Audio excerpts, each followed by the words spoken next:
Un JT spécial de la radiologie consacré aux biomarqueurs. Alors, je suis en duplex avec le docteur Antoine Yanessi. Le JT de la radiologie.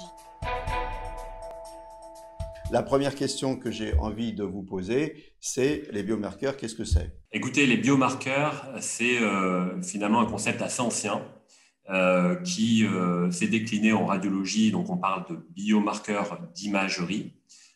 Et c'est, si on part de la définition, un marqueur biologique d'un état donc pathologique ou physiologique, c'est-à-dire une information en fait biologique que l'on va extraire d'un examen. Et en l'occurrence, là, on parle de biomarqueurs d'imagerie, donc de la radiologie. Vous distinguez plusieurs types de biomarqueurs. Avant ça, peut-être un point important, c'est que cette information, il faut qu'elle soit, donc on l'a dit, discriminante. Il faut qu'elle fasse la différence entre une pathologie et un état physiologique. Ça, c'est le premier point.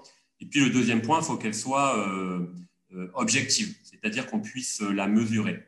Et donc, si on reprend un peu l'histoire de la radiologie, en fait, les biomarqueurs sont assez anciens en radiologie. Et dès les années 80-90, on a vu sortir des atlas de radiologie avec, si vous voulez, les mesures normales, par exemple du cœur, par exemple des vertèbres, de certains éléments corporels, morphologiques, qui sont en fait des biomarqueurs d'imagerie. Donc ça, c'est la première classe de biomarqueurs. Ce sont des biomarqueurs morphologiques. Aujourd'hui, on a aussi une imagerie qu'on appelle fonctionnelle. Et sur cette imagerie fonctionnelle, on arrive également à mesurer des indices fonctionnels, par exemple la captation du glucose dans le PET scan, etc. Tout ça, ce sont des mesures et c'est, on va dire, l'historique, les premiers biomarqueurs d'imagerie qu'on appelle des biomarqueurs quantitatifs. Et puis, plus récemment, parce que l'œil humain a ses limites, la numérisation des images et les progrès technologiques en computing ont permis d'extraire de l'information qui n'est pas forcément visible à l'œil.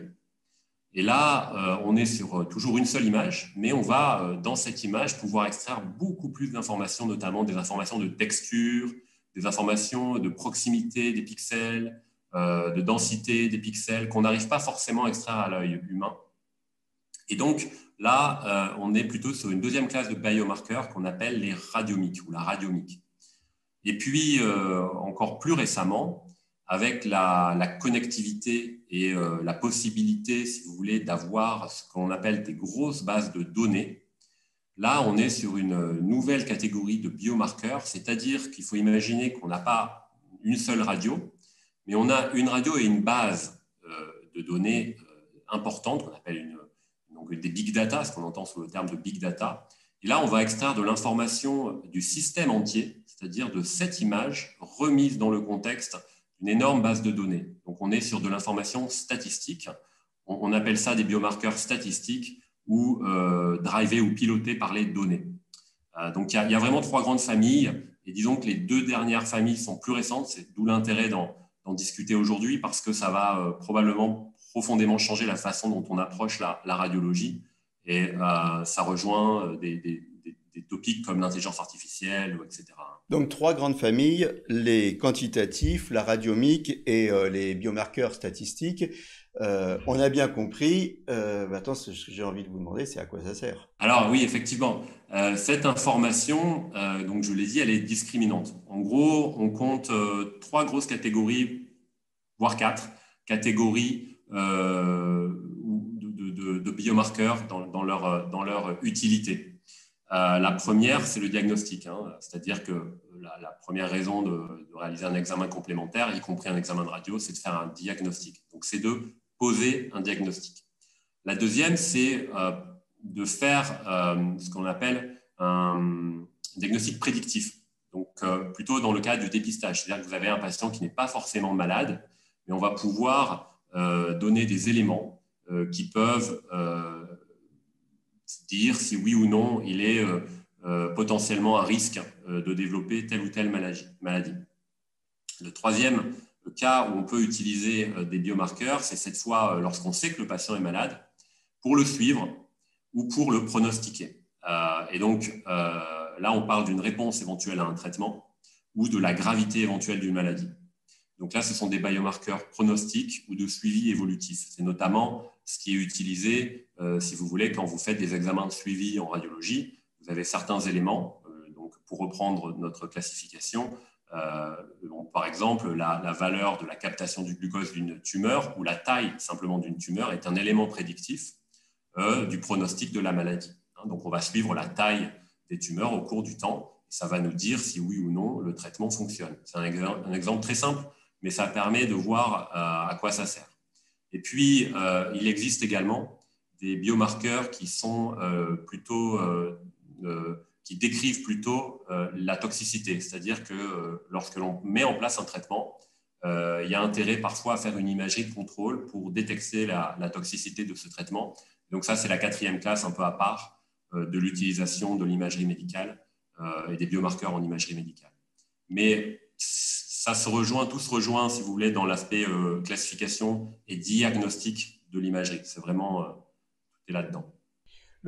Les biomarqueurs, si je comprends bien, ils vont nous servir à la prise de décision, hein, puisque suivi, toxicité, tout ça, c'est prise de décision, qu'est-ce qu'on fait, est-ce qu'on continue, et puis ils vont nous servir à comprendre les choses. On a un exemple récent avec le Covid, par exemple. Alors tout à fait, c'est un bon exemple. Et il faut voir, ça permet aussi d'illustrer un petit peu les difficultés, les limitations actuelles en fait de l'extraction de cette information. Le biomarqueur, c'est une information essentiellement qui est dans l'image. Et on a vu effectivement, au départ, on comprenait pas bien cette maladie. On s'est aperçu, si vous voulez, qu'il y avait des éléments, des scanners notamment pulmonaires, qui permettaient éventuellement de prédire la gravité de la maladie. Et donc, il y a eu un effort européen et mondial d'ailleurs même pour recueillir la somme de ces scanners effectués au travers le monde et essayer d'extraire une information qui soit, par exemple, prédictive de la gravité de la maladie. Donc là, c'est l'exemple type. Vous avez, en fin de compte, une information qui est à l'échelle individuelle de l'image, si vous voulez, n'est pas très spécifique.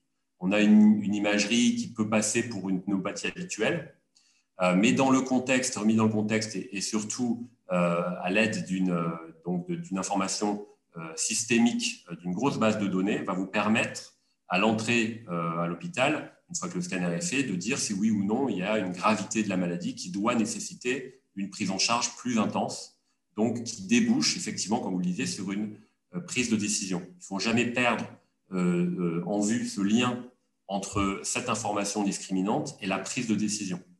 Ça, c'est un point essentiel.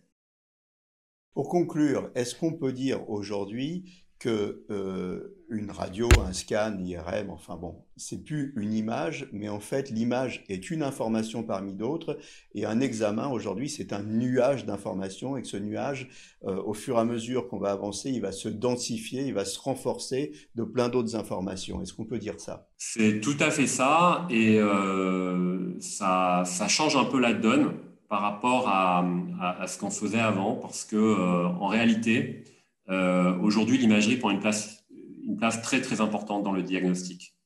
On a, comme vous le disiez, des éléments paramédicaux qui sont réalisés avec des examens, en plus de la clinique, comme la biologie, des marqueurs génétiques, et vient se greffer là-dessus l'imagerie. Mais du fait de l'extraction qui est essentiellement faisable en radiologie par des méthodologies d'intelligence artificielle, vous avez des informations que vous n'aviez pas avant. Donc, il va falloir les prendre en compte dans votre pratique. Merci Antoine Yannessi, les biomarqueurs, un sujet à suivre. Le JT de la radiologie.